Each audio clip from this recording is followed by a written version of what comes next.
Hello Good guys, good morning guys. morning. Hello mga kababayan. Lumating kami Pumunta sa kami Brisbane, sa Australia ng Duterte rally ng Rally, Bring PRRD. PRRD So, home. we're in On Brisbane, it Australia. I we just stay there like around from 10 to 12. Hindi siya madaming tao kasi nga umuulan.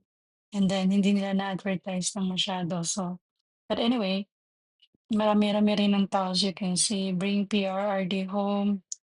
Sana naman pakinggan yung dasal natin kasi he was illegally bring to the Hague, Netherlands without due process.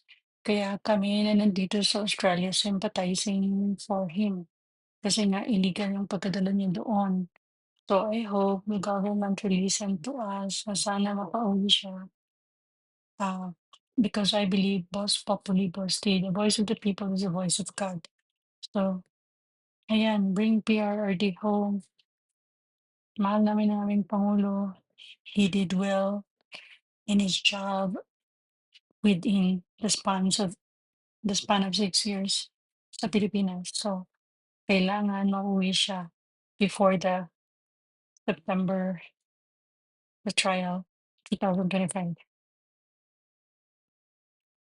Yan konti lang yung tao, pero solid Duterte pa rin. So, that's it for today. I'm with my husband. Duterte din siya kasi fan na fan siya ng Duterte. Naka-green pa nga eh. Oh my God. Sumisigaw pa siya, "Duterte, Duterte, bring him home." Yan, stolen shot niya sa akin habang kinukunan ko yung nasa rally. Bye-bye.